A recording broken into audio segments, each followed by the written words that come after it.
हम जो कहते हैं कि सिर्फ मियाँ की ये जिम्मेदारी है या बीवी की ये जिम्मेदारी है या खामन और बीवी का एक जेंडर बेस्ड किस्म का हमारा व्यू है, ऐसा हमारा गलत व्यू है। हमें ये नहीं होना चाहिए। पुराने ज़माने में ये था, एक हमारे माशरे में मर्द कमाता था और सारा घर बैठ के उसकी कमाई को एंजॉय करता था। अब वो दौर नहीं है।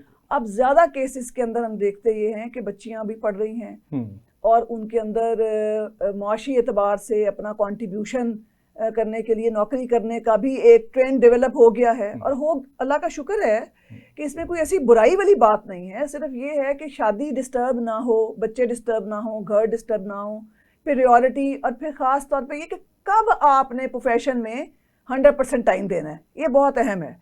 अभी शादी हुई है तो अगर कोई बच्ची पहले नौकरी कर रही थी वो ज्वाइन कर लेती है, तो हम अगर उसको गाइडेंस के हवाले से कहें तो हम कहेंगे कि नहीं, थोड़ा सा टाइम आप ये सोच के शादी में एंटर हों कि मुझे अहमियत देखनी है घर की, पहले प्रायोरिटाइज करना है मुझे अपने घर को, समझना है पहले मुझे उनको। अगर आपको ऐसी अपॉर्चुनिटी मिलती है अपने नए सेटअप, अंडरस्टैंडिंग डेवलप करती है। हाँ, नहीं, अपने नए सेटअप में अगर ये आपको मौके मिल रहे हैं कि आपका घर डिस्टर्ब ना हो, आपकी अंडरस्टैंडिंग, आपके हस्बैंड का टाइम, आपकी फैमिली का टाइम, आपका पर्सनल टाइम, आपके नए जो माहौल में एडजस्टमेंट है वो इशू नहीं कर रही, फिर ज़रूर आप थोड़ा बहुत फाइनेंशियल सेक्रीफाइस कर दें, पॉज ले लें थोड़ा सा, फिर बाद में आप कंटिन्यू कर लें। One thing is possible. अगर आप किसी प्रोफेशन से ऐसे हैं जैसे डॉक्टर्स हैं या लॉयर्स हैं या फिर कोई एजुकेशनिस्ट हैं या दीगर कोई भी ऐसा काम है, बिजनेस वुमेन है जो समझते हैं कि गैप नहीं हो सकता, उनको जैसे आपको एक छुट्टी पे जाना होता है ना, तो एक सब्स्टिट्यूट दे के आप छुट्टी ले सकते हैं, बिल्कुल इस तरह उनको चाहिए मैरिज की गाइडेंस एंड काउंसलिंग के सिनेरियो में कि वर्किंग अगर आप किसी बच्ची से शादी कर रहे हैं, सब्स्टिट्यूट के लिए पहले बात करें। ठीक, आपको अपनी फैमिली का पता होता है कि जिसको आपने लेके आना है उसको ज़्यादा से ज़्यादा कौन कौन सी असाइनमेंट्स मिलनी है शादी के बाद अपने नए घर में, ससुराल में, वो प्रिपेयर होके आए मेंटली। ठीक होगा मैडम। ये तो हो गई ना कि एक बच्ची जो है वो जॉब करती है जी, और अभी एंगेजमेंट हो रही है तो उन्होंने बैठ के दोनों खानदानों ने ये तय कर लिया कि ये जॉब पे भी जाएगी, घर में हम मेड रख लेंगे, ऐसे मैनेज करेंगे। मेरा आपसे दूसरा इंपॉर्टेंट सवाल ये है कि हमारा मुआशरा जो है इस वक्त सारी बच्चियां तो जॉब नहीं कर रही जी, बिल्कुल ऐसा है। अगर 100 में से आप 30% लगा लें, ठीक है, बाकी 70% पे भी हम बात करने लगे हैं। 70% पे मेरा सवाल ये है कि जब एक बच्ची जो है उसने ग्रेजुएशन की है, उसका बाप कहता है मैंने आपकी शादी कर दी, ठीक है, अब वो जब शादी करके अगले घर में जाती है तो वो जाते ही वो कहती है कि मेरी माँ ने भी जाते ही अलग घर का तकाजा किया था तो मुझे भी चाहिए। उसने क्योंकि देखा था, उसको अपनी माँ को देखा था कि माँ नाराज होके बैठी है या बाप नाराज होके बैठा है। ठीक है, दोनों की मैं बात करूंगा। ठीक है। तो बाप जो है वो माँ को डांट रहा है, ठीक है, तो माँ किसी बात के ऊपर जो है वो मेरे अब्बू के साथ बहुत गलत अंदाज में बात कर रही है, तो उसके ऊपर वो नफ्सियाती असर था और वो ही उसकी तरबियत हो गई। अब आपने जैसे बताया कि अब ये वो दौर नहीं है, अब काफी चेंजेस हैं, जाहिर है। तो अब जो बच्चियां जॉब नहीं करती और वो ज्वाइंट फैमिली सिस्टम में जाती हैं, आप उनको क्या गाइडलाइन प्रोवाइड करती हैं? मेरा अपना ये ख्याल है कि जो बच्चियां जॉब करती हैं वो पहले डिस्कस इसलिए हुई हैं कि वहाँ मसाइल की शरह जॉब का जिम्मा लगा के कह दिया जाता है, चलेगी ना, मतलब वो तो जो बच्चियां बताया घरों के ऊपर रहती हैं, जिनका ज्यादा ताल्लुक अपने घर के अंदर ससुराल के साथ है, शादी से पहले वो सिर्फ अपनी एक चार दीवारी में रही हैं या स्कूल कॉलेज गई हैं, उनका एक्सपोजर कम है, या घर वालों ने एक्सपोजर करने नहीं दिया, अगर वो चाहती भी थी नहीं। अब सोशल मीडिया ने ये बैरियर खत्म कर दिया।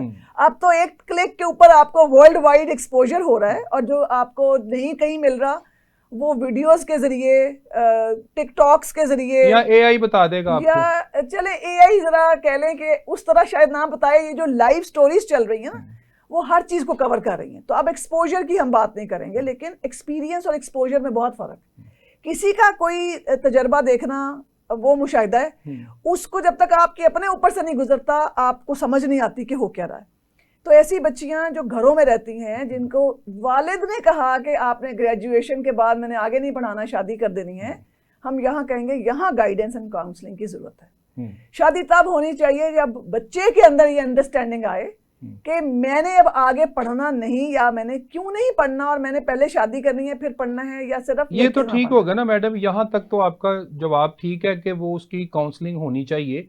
अब हो गई, वो उसकी शादी हो गई, मेरा क्वेश्चन ये है कि उसकी शादी हो गई और वो अगले घर में चली गई, वो घर में रहती थी, आपने बताया 4 दीवारी में रहती थी, ग्रेजुएशन की उसने, बाप ने कहा मैं आपकी शादी कर लूंगी। अब वो बच्ची ज्वाइंट फैमिली सिस्टम में चली गई, सही, और वहां पे उसका देवर भी है, अनमैरिड है, उसकी 2 नंदे भी हैं, उसकी सास भी है, उसके ससुर भी हैं, और उसने सबको खुश रखना है। हाँ, उसने सबको खुश रखना है। हाँ, क्योंकि मैं कह रहा हूँ कि उस बच्ची की आप गाइडलाइन जो है कुछ तो आप शेयर करें ना, इस हवाले से कि वो बच्ची किस तरह इन चीजों को मैनेज करे, और ससुराली जो हैं जी वो इस चीज को कैसे, वो जो है बच्ची के साथ कैसे डील करें कि मामला जो है ना वो आगे चलता जाए एहसन तरीके के साथ। तो सबसे अच्छा जो इसके अंदर गाइडेंस वाली बात है कि अगर बच्चों को पहले गाइडेंस एंड काउंसलिंग नहीं मिली और वो शादी हो गई बगैर गाइडेंस एंड काउंसलिंग के, तो एक बात बच्चियां शादी के बाद जो, क्योंकि उन्होंने शिफ्ट करना होता है एक जगह से दूसरी जगह, ठीक, सबसे ज्यादा नए आने वाले ने अपने आप को एडजस्ट करना होता है, वो फैमिलीज एडजस्ट नहीं करती।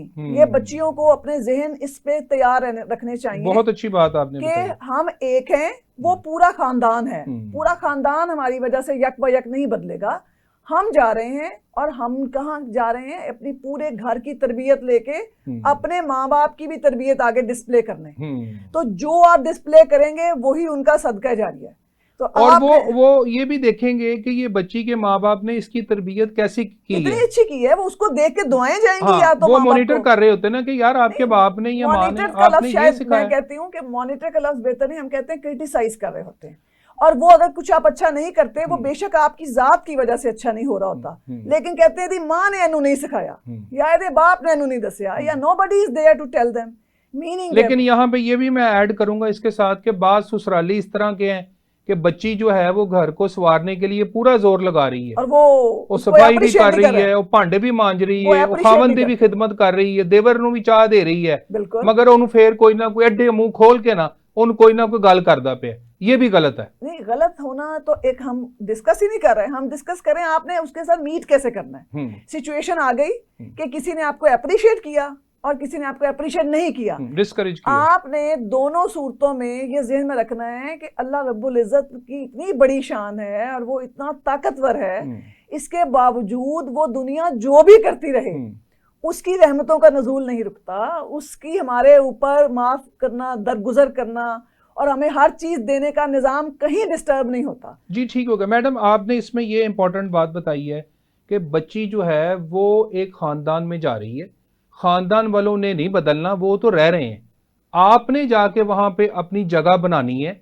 हो सकता है कि आपको कुछ चीज़ों को बर्दाश्त करना पड़े और आपको टाइम लगे, हो सकता नहीं, याद रखे करना पड़ेगा। अच्छा, करना पड़ेगा हर सूरत में अपनी जात की हद तक या जात से भी बाहर निकल के आपको आपके माँ बाप को उन हालात को बर्दाश्त करना पड़ेगा। ये एक प्रिंसिपल है, इस प्रिंसिपल के मुताबिक जब आप इस पे अमल करेंगे फिर वो सारे लोग अपने आप को बदल लेंगे आहिस्ता आहिस्ता, but it takes time, it's never being overnight, over day, over week, no over year, no. मतलब ये स्विच की तरह नहीं होगा, ये स्विच की तरह नहीं है, ये कंटिन्यूटी है। और आप एक बात याद रखें, जितना आपको उस जगह से मिलना है वो आपको काफी समझना है, आपको ये जो किनात को छोड़ देना है ना, ये जो बहुत की तलाश है, ये जो सोशल मीडिया के जरिए कपड़े ये चाहिए, जूते ये चाहिए, और खास तौर पे जो यूज ऑफ मोबाइल फोन है, ये इट्स लाइक कि अगर कोई से कहता है ना कि कोई कह दे कि ये सौतन है, ये बिल्कुल बात दुरुस्त है। ये औरत के लिए अगर मर्द इस्तेमाल करेगी ज्यादा तो उसको ये फील होगा कि देयर इज समबडी, टाइम नहीं दे रहा, नहीं, देयर इज समबडी फॉर हुम ही इज यूजिंग एंड मुझे टाइम नहीं मिल रहा। अगर बीवी कहीं करेगी तो खामंद और ससुराल के दिल में ये बात। जी ठीक, मैडम मैं चाहूंगा कि आपने ये, जैसे मैंने आपसे ये बच्ची के हवाले से सवाल पूछा है, तो आपने बहुत अच्छा मतलब उसके अंदर अपने तजर्बे के साथ इस बात को शेयर किया कि एक बच्ची जब जाती है जॉइंट फैमिली में तो उसको कैसे, किन बातों पे कॉम्प्रोमाइज़ करना है, अपने आप को एडजस्ट कैसे करना है।